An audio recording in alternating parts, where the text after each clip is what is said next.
Route 66, Retro Stories, Episode 2. When Neon Follows You. In honor of Annabelle, the one who listens to the road with you.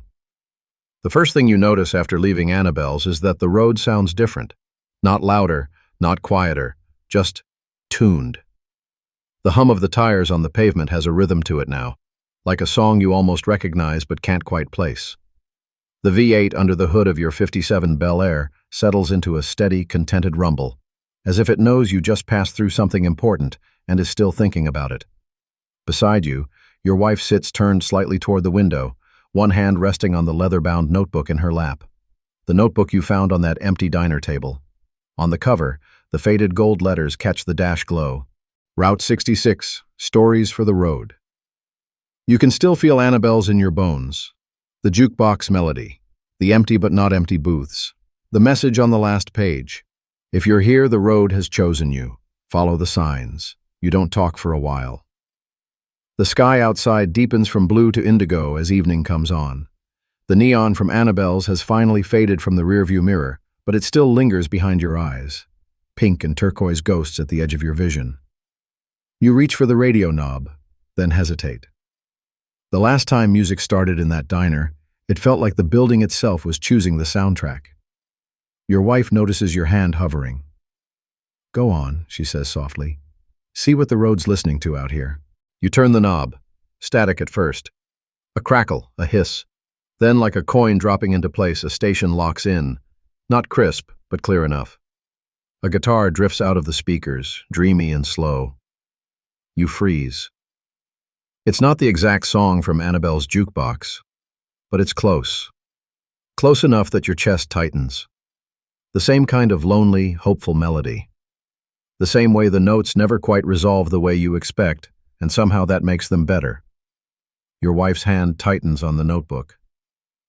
"You hear that?" she whispers. "Yeah," you say quietly. "It followed us," she says. You don't argue with her, because it feels true. The road west is mostly empty now, a few farmhouses with porch lights glowing like tiny moons, telephone poles marching on beside you. The smell of rain ahead, even though the sky above is still clear. Your wife opens the notebook on her lap, flipping past the sketches you saw at Annabelle's. Diners, motels, lonely stretches of highway. Names and dates, half-heard conversations. "This part," she says, tapping a paragraph you remember from the diner. "About the couple with the broken radiator. Listen." She reads aloud. "A couple from Oklahoma with a broken radiator were given a free slice of pie and left with a map drawn on a napkin. They thought they'd just found a place to wait for repairs. Turned out they'd found the first sign they were bigger than the town they left." She looks up at you. "Annabelle's gave them a sign," she says. "Now it's given us one too. The question is, what do we do with it?" You think about the road ahead, blacktop rolling away into a night that feels wider than it should. "We follow it," you say, "at least a little further." She smiles. "That sounds like something a page in this book would say," she replies. The first rain hits the windshield just after you pass a faded road sign for a town whose name you immediately forget. You click the wipers on. They sweep the glass in slow, comforting arcs. The dash lights glow softly, bathing the interior in that mint green hue only old cars have. Somewhere between one sweep and the next, your wife goes still. "Did you see that?" she asks. "See what?" you reply. She points to her window. For a heartbeat, in the shallow puddle on the edge of the highway you see it. Not clearly, not like you could photograph it. But you see it. A shimmer of pink and turquoise light, bending and distorting on the water's surface. A curved outline, a flicker of letters. Not enough to read, but enough to feel. Like the reflection of a neon sign that isn't actually there. Then the puddle is gone, swept away behind you. Your hands tighten on the wheel. "That was," you begin. "Annabelle's," she finishes quietly. "Or a piece of it." You swallow. "So it really is following us," you say. She doesn't look scared. If anything, she looks comforted. "Maybe it's not following us," she says. "Maybe it's watching over us, like a porch light we carry with us now." You let out a breath you didn't realize you were holding. "That's a nicer way to think about it," you admit. She pats the notebook. I think the road prefers the nicer ways, she says. There's enough hard stuff out there already. You find the Sunset Motor Court an hour later. It sits just off the highway like it's been waiting for you. Small office, 6 cabins, a leaning sign that promises clean rooms and hot showers in hand-painted letters. You pull in mostly because it feels like the right thing to do, and partly because even stories need sleep. Inside the office, the air smells like old paper and coffee grounds. A bell sits on the counter next to a ledger. A woman with a cardigan around her shoulders appears when you ring. Her name tag says Marlene. Well now, she says, taking you both in. You look like folks who've driven through something tonight. Your wife glances at you. You glance at the notebook in her hands. Marlene notices it too. Her eyes linger on the gold letters, just for a moment. Been to Annabelle's, have you? She asks casually. Your heart thumps once, hard. How did you know? You ask. Marlene's smile is small but knowing. That book doesn't show up in just any diner, she says, and it doesn't leave one easy either. If you're carrying it, you've passed through a place where the road's louder than usual. Your wife steps closer to the counter. You've been there? She asks. Marlene doesn't answer right away. Instead, she reaches under the counter and pulls out a key on a metal tag. Cabin 3, she says, sliding it toward you.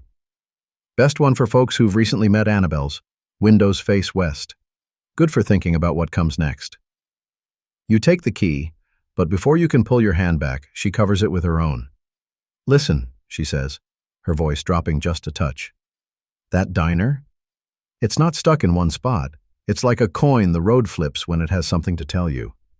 Shows up where it's needed, vanishes when it's done. But once you've been there, she nods at the notebook, you're never completely away from it again. You think of the song on the radio, the shimmer in the puddle. Yeah, you say quietly. We're starting to notice that. Marlene smiles. Good, she says. Only people who don't notice miss the best parts. Cabin 3 is small, neat, and slightly worn around the edges in the way that feels honest, not sad. You set the notebook on the desk under the small lamp. Its yellow light pools around the cover. Your wife flips it open to the last page as you sit beside her. The original message is still there, written in that neat looping hand. If you're here, the road has chosen you. Follow the signs. But now, underneath, there's something new. You're both sure it wasn't there back at Annabelle's. The new line is written in a different ink, a touch darker, but in the same kind of careful handwriting. The diner doesn't stay in one place. It stays with those who listen. Your wife's breath catches. Annabelle's, she whispers. It really is following us. You feel a small chill, not the scary kind. The kind you get when someone tells you a secret you were almost ready to hear. You think the road wrote that? You ask. She shrugs very slightly. Does it matter? She says. Whoever wrote it understood. You look at the words again. It stays with those who listen. You think of the way you'd almost not turned in when you first saw the neon. How easy it would have been to say, we'll catch the next place, and drive past. What if we hadn't stopped, you ask? Your wife closes the notebook gently. Then maybe Annabelle's would have tried again somewhere else, she says. Or maybe it would have waited for someone who needed it more. She looks at you. We stopped, she adds. We listened. So now it's with us. You sit with that for a minute. The rain has moved on now, leaving the cabin wrapped in a quiet that feels thick enough to touch. Somewhere in the distance, a truck rolls by on the highway, its tires humming a low song on the wet pavement. For just a second, the sound bends in such a way that you almost hear it as music. Familiar, dreamy, like the jukebox in the diner. You smile to yourself. Good night, Annabelle, you murmur, half to the book, half to the road outside. The lamp flickers, just once. You tell yourself it's nothing. You don't quite believe yourself. In the morning, the world feels scrubbed clean. Sunlight spills through the cabin curtains. You can still smell a faint trace of rain when you step outside, but the sky is clear. the Bel Air beads with tiny droplets that sparkle on the turquoise paint. At the office, Marlene is pouring coffee into mismatched mugs. She hands one to each of you. "Dream well?" she asks. "Strange," your wife says. "But nice." "Strange but nice is about the best you can hope for some nights," Marlene replies. Your wife hesitates. "Can I ask," she begins, "when you went to Annabelle's, did it ever show up again?" Marlene looks at her over the rim of her mug. "Oh, honey," she says. "Once that place gets into your story, it never really leaves. Might not always be a building by the road. Sometimes it's a song in a station you shouldn't be able to get. Sometimes it's a sugar packet with the wrong diner's name on it. Sometimes it's just the feeling that you're sitting somewhere ordinary, and then it tilts sideways and you realize it's not." Your wife glances down at the notebook. "So we're not crazy," she says. Marlene chuckles. "I didn't say that," she says. "But you're not alone, if that helps." It does. You finish your coffee, thank her, and head back to the car. When you slide behind the wheel, the radio is already on. You're sure you turned it off last night. A soft instrumental is playing, guitar and piano this time. But the melody is unmistakable. It's the same one the jukebox played in the empty diner when you first opened the notebook. Your wife and you share a look. "Annabelle," she says. You nod. "Morning, Neon," you say quietly. You put the car in gear and pull back onto the road.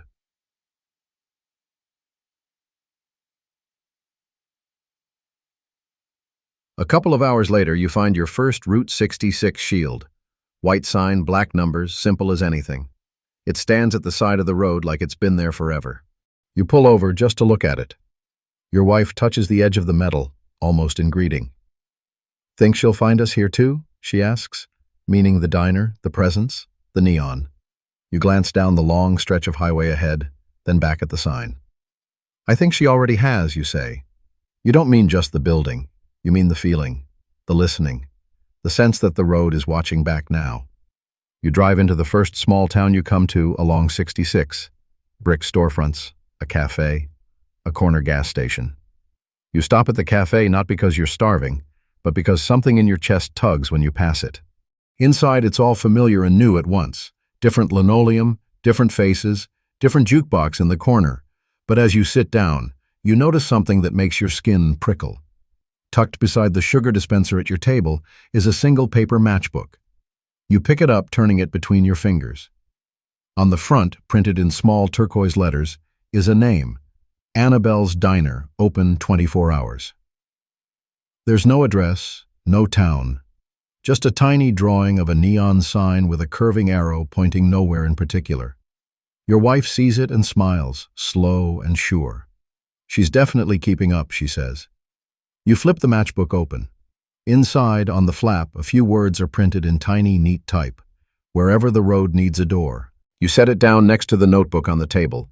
For a second, with the morning light slanting across the formica and the sounds of clinking plates in the background, you could swear you see a faint reflection of pink and turquoise glow in the stainless steel napkin holder. Then someone walks past and the light shifts, and it's just a napkin holder again. You grin. All right, Annabelle, you think. Come along then. Later that day, when you meet a young woman in a corner booth with a small suitcase and red-rimmed eyes, you don't wonder anymore whether you're imagining things. You just know. The road is talking. Annabelle is listening. And now, so are you. You share coffee. You share pie. You share a few words that somehow matter more than they should in such a short span of time. And when you step back out onto Route 66, the white shield sign at the edge of town gleams in the afternoon sun like a promise. You feel the notebook's weight on the seat between you, on the page about the crying girl in the milkshake, the story you read at Annabelle's. A new margin note waits. Sometimes the diner doesn't appear as a building. Sometimes it appears as a table, a booth, a stranger who shows up just in time. Your wife closes the notebook and rests her hand on top of it. We're carrying her now, she says softly. Her who? You ask. Annabelle? The diner? The road? She smiles.